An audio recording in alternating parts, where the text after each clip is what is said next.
Prosecution की कार्यवाही हो। मैं इसलिए उदाहरण देना चाहता हूं कि एनआईए भी यूएपीए का ही उपयोग करता है। एनआईए ने 632 मामले दर्ज किए और इसमें से 498 में लगभग 500 में आरोप पत्र दायर कर चुके हैं और 95% से ज्यादा दोष सिद्धि का दर है। अगर ये एनआईए कर सकता है तो स्टेट पुलिस क्यों नहीं कर सकती? जहां पर भी यूएपीए लगाने की जरूरत है वहां निसंकोच लगाना चाहिए और जहां यूएपीए लगाए वहां आपकी सुपरवाइजरी अथॉरिटी की जिम्मेदारी है कि इसकी जांच एनआईए के तर्ज पर ही हो। इसलिए मेरा आग्रह था और अभी एक एसओपी, इसकी पूरी एक बहुत अच्छा बुकलेट मैंने डिटेल में देखा भी है। सदानंद जी मुझे 20-25 दिन पहले देकर गए थे।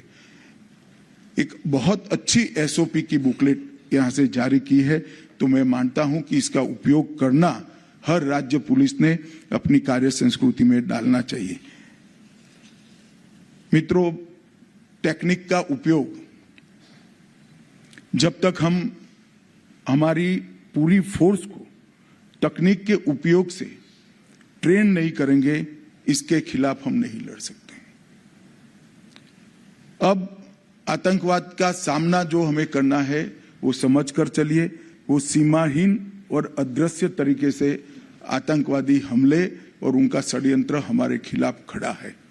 अगर इसका हमें सटीक सामना करना है तो उच्चतम टेक्नोलॉजी से हमारे युवा अफसरों को लैस करना पड़ेगा, उनकी ट्रेनिंग करनी पड़ेगी और उसको भी हमने आने वाले दिनों में ट्रेनिंग का एक अहम हिस्सा बनाना चाहिए। कई सारे राज्यों ने बनाया है, मगर जिस स्तर की ट्रेनिंग चाहिए उस स्तर की ट्रेनिंग नहीं है। कम से कम डीवाईएसपी को तो 100% तकनीक से लैस कर ही फोर्स के अंदर इंक्लूड करना चाहिए।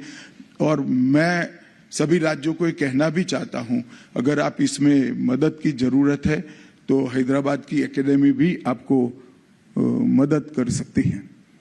टेररिस्ट और टेररिज्म के इकोसिस्टम के लड़ने के लिए गृह मंत्रालय ने जो प्रोएक्टिव अप्रोच बनाया है उसमें हम एक अगला कदम लेकर आ रहे हैं। कुछ ही महीनों में national counter terrorism policy and strategy लेकर हम आएंगे, जिसमें आप सबकी भूमिका अहम होगी।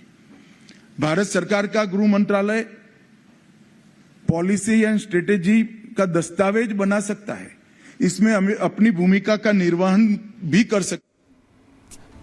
तो देश के गृह मंत्री अमित शाह को आप सुन रहे थे, जिनका यह कहना है कि आतंकवाद का खात्मा बहुत जरूरी है। लगातार उस दिशा में रणनीतियां बनाई जा रही हैं।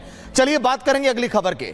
उत्तर प्रदेश के मुख्यमंत्री योगी आदित्यनाथ का डंका इस समय केवल यूपी में ही नहीं, देश के अन्य राज्यों में भी बजता हुआ दिखाई दे रहा है। मुख्यमंत्री योगी आदित्यनाथ जहां भी चुनावी प्रचार के लिए जा रहे हैं, उनके एक एक शब्द और एक एक बातें, एक एक नारे पूरी तरह से चुनाव की दिशा ही बदल दे रहे हैं। विपक्ष पूरी तरह से परेशान है कि आखिर अब इस पर किया क्या जाए, लेकिन मुख्यमंत्री योगी आदित्यनाथ कैसे पूरी दिशा बदल रहे हैं, देश के सियासत की रिपोर्ट में आप देखिए।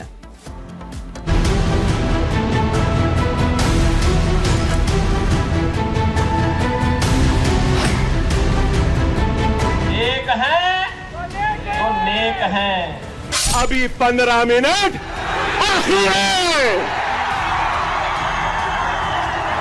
महाराष्ट्र से लेकर झारखंड तक योगी विरोधियों पर अटैक कर रहे हैं। उनके हमले इतने सटीक हैं कि विरोधी उनके अटैक से निपटने में ही अपनी सारी ऊर्जा खपा दे रहे हैं। योगी एकता की बात करते हैं तो जवाब में विरोधी नफरती तकरीर गढ़ने लगते हैं।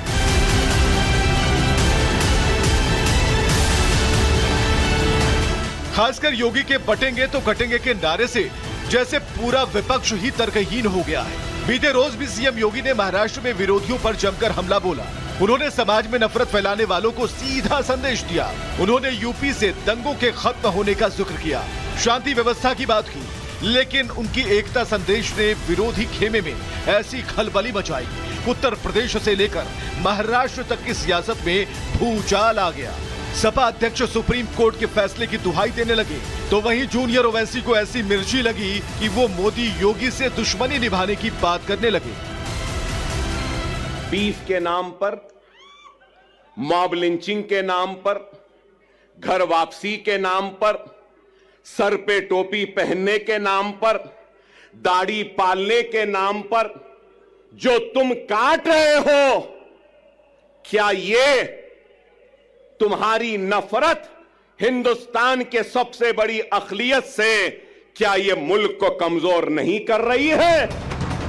जूनियर ओवैसी की ये बेचैनी वाजिब भी है, क्योंकि महाराष्ट्र में योगी के एंट्री से विरोधियों को झटका तो लगा ही है। उस पर जिस तरह से वो समाज को बांटने वाले राजनीतिक दलों पर अटैक कर रहे हैं, उसने विपक्ष के सामने वजूद बचाने की चुनौती पेश कर दी है। योगी के निशाने पर वो तमाम विरोधी पार्टियां हैं जो समाज को बांटकर अपनी राजनीतिक रोटियां सेकने में लगे हैं, फिर चाहे ओवैसी की पार्टी हो या फिर महाअघाड़ी गठबंधन। जब बजरंग बली रहे होंगे त्रेता युग में, तब तो इस्लाम नाम की कोई वस्तु इस धरती पे नहीं थी। और आज अगर बजरंग बली की हनुमान चालीसा का पाठ हम कर रहे हैं, रामनवमी की कोई शोभा यात्रा निकाल रहे हैं, उसको प्रतिबंधित किया जाता है, उसको रोका जाता है। किन कारणों से? और जिन्हें बजरंग बली पसंद नहीं है, उन्हें जो पसंद है वहां जाएं। भारत के अंदर कौन ऐसा भारतीय होगा जो राम को न मानता हो, जो बजरंग बली को न मानता हो? सीएम योगी महाराष्ट्र दौरे पर आए हैं, लेकिन उन्होंने निशाना दूर तक लगाया है। उन्होंने तुष्टीकरण की सियासत करने वाले तमाम पार्टियों को घेरा। उन्होंने आगरा के मुगल संग्रहालय का जिक्र किया, जिसके कुछ ही देर बाद सपा से आए जवाब ने साबित कर दिया कि निशाना सटीक लगा है। मैं आगरा में गया था। आगरा में मैं जब निरीक्षण कर रहा था, मुझे बताया गया कि यहाँ पे एक मुगल म्यूजियम बन रहा है। मैंने कभी मुगल का भारत से क्या संबंध है, आगरा से क्या संबंध है? मुझे बताया गया कि औरंगजेब ने यहां पर रह करके बहुत दिनों तक शासन किया था। हमने कहा उनका संबंध क्या है भारत से? हमने कहा भारत का संबंध छत्रपति शिवाजी महाराज से है। इस म्यूजियम का नाम बदलो, म्यूजियम का नाम बदलो। ये मुगल कालखंड और स्थापत्य का नहीं बनना चाहिए, बल्कि मराठा और छत्रपति शिवाजी महाराज का प्रतीक बनना चाहिए। मैं समझती हूँ कि अगर आप जाके देखेंगे मुगल जो ये संग्रहालय है, जिसका नाम बदल के रख दिया गया है, तो अगर आप इसके अंदर जाएंगे तो इसमें ताजमहल के मॉडल रखा हुआ है। और ये सब किसने बनाया है? जिसने बनाया है उसी का तो नाम लिखा जाएगा। तो मैं समझती हूँ ये कंट्रोवर्शियल बातें करके और लोगों को हमेशा बढ़ाने की बात करेंगे। योगी हमलावर हैं और विरोधी परेशान हैं। विरोधी प्लान बनाते हैं और योगी एक बयान देकर विरोधियों की सारी प्लानिंग ध्वस्त कर देते हैं। उत्तर प्रदेश से लेकर महाराष्ट्र तक विपक्षी नेताओं की बौखलाहट यही सच्चाई बयां कर रही है। लेकिन विरोधी ये समझ नहीं पा रहे कि योगी विरोधियों पर टारगेट करने के लिए जगह भले बदल रहे हैं, लेकिन उनका संदेश देश की 140 करोड़ जनता के लिए है। Bureau report, Republic Bharat.